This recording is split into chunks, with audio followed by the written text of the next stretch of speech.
you very much for taking the time to meet with me today, Steve. Please tell us your full name, a little bit about where you were born and grew up, and your family of origin, please. Okay, full name is Stephen with a PH, Robert Sherman. Born actually in Brookline, Massachusetts, right next to Boston. We use Boston colloquially, but it was out of town there. Grew up in Boston, and my family's origin is predominantly Eastern Europe. Do you have siblings? I did. I had a brother who unfortunately was killed in a plane crash about 40-something years ago. Oh my. And that was it, just the two of you? Just the two of us. What did your father do? He was a bookkeeper for at the Navy Yard Okay. in Boston. Okay.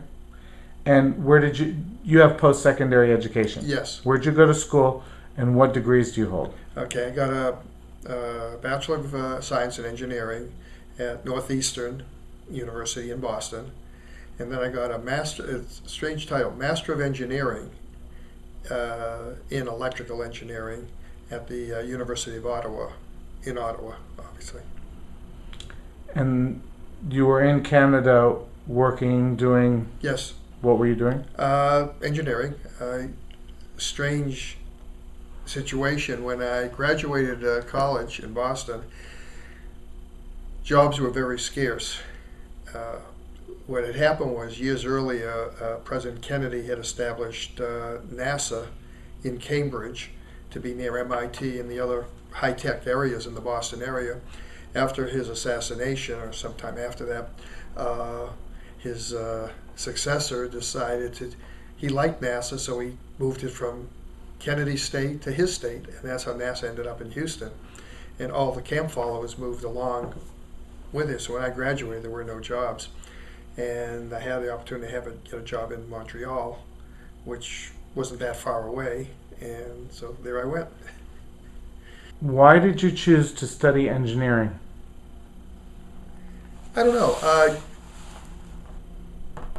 I'd say it was inherent. As a kid, I used to take things apart, put them together.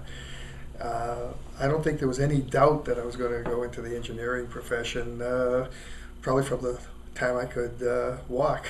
So it just felt natural. How did you meet Fran? Fran and I were both members of the B'nai B'rith Young Adult Organization, she in Montreal, and I was in Boston. She was born in Canada. Yeah, she was born in Montreal. And we had, through conventions or what have you, we had common friends, and when I took a vacation to Montreal, through Canada with my parents, I figured I'd like to meet some people, not be stuck with my parents, so through a friend of mine I got my wife's name, and we wrote some letters, and we got together when we were on vacation, and one thing led to another, and about a year and a half later we were married. And you've been married for quite a while. What's the secret to longevity in your marriage? Tolerance. On your part, hers, or both? Both. Both? Yeah. We've had our ups and downs, but matter of fact, the end of this month will be our 48th anniversary. So when you say tolerance, can you describe briefly a situation that would be exemplary of that?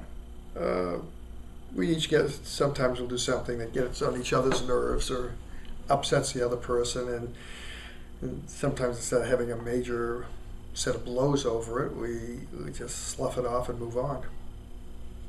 So if she does something to annoy you or you do something to annoy her, the irritated party just kind of lets go of it. Yeah, most of the time. Most of the time.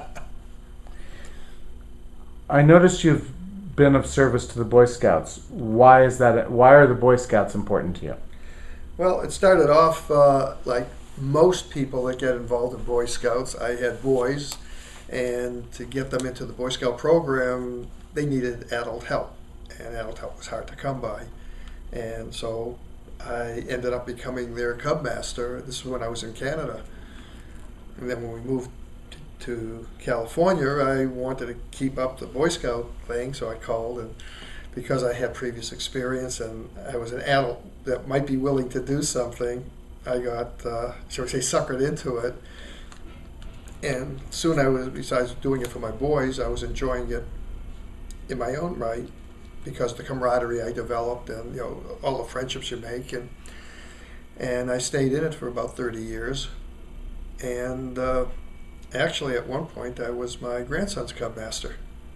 So I was able to take him camping and do all the Boy Scout things. And that was also important to me because my vision of my grandparents from the day I knew them or knew who they were old.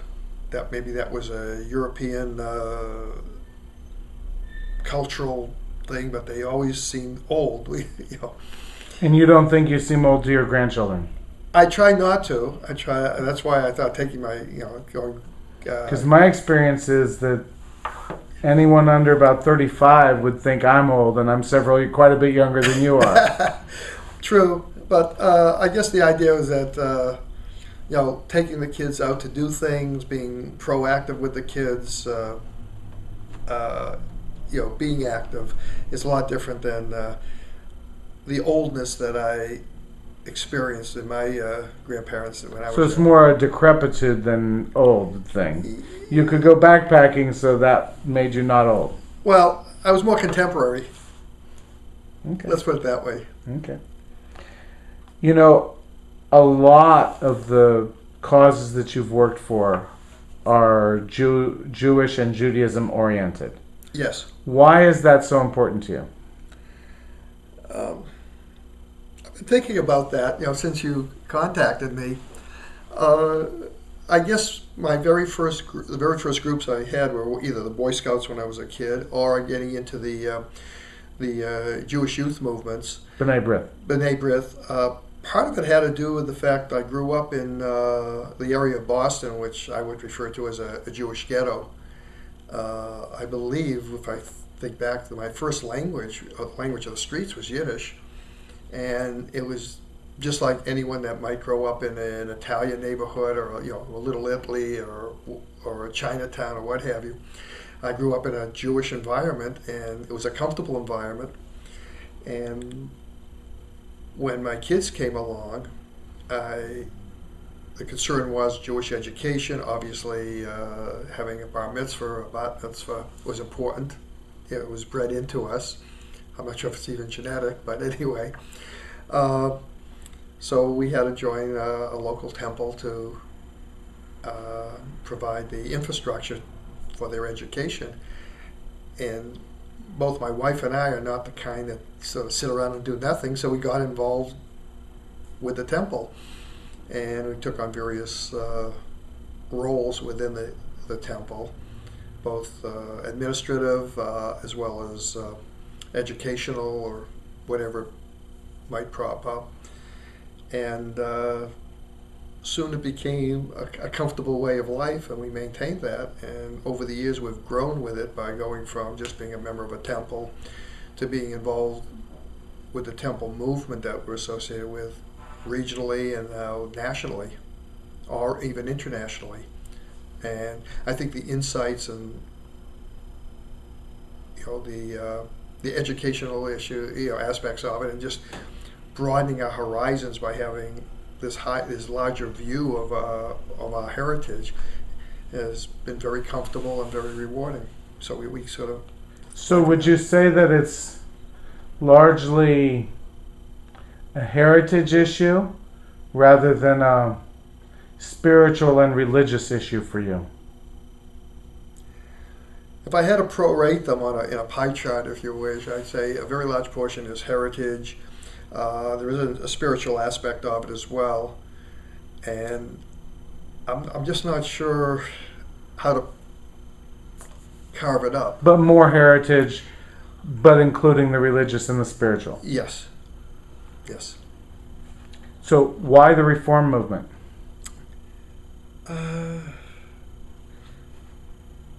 Well, both my wife and I were sort of raised in an environment which was more towards the Orthodox, but we never really felt that we were in it. Her parents, my grandparents, would be more involved in an Orthodox environment. I think it related to, coming from Eastern Europe, which was very, shall we say, right-leaning. When we looked for a place to join, we really weren't that comfortable with the movement, and I think part of it might be my wife's independence and the lack of that in a more Orthodox environment. What about conservatism? Same?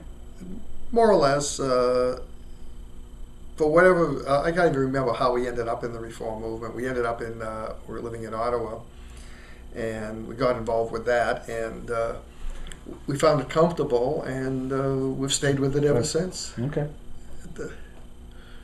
What is the Jewish Chautauqua Society? What's its mission, and why is that important to you? Okay, I got very involved in two areas. One is education. Maybe through Boy Scouts, we're always teaching, whether it's the kids or teaching new adults how to do the job. And the Jewish Chautauqua Society is an offshoot from what was a Christian organization, the Chautauqua Society, which was founded up in Chautauqua, New York, hence the Indian name. And the main goal was education.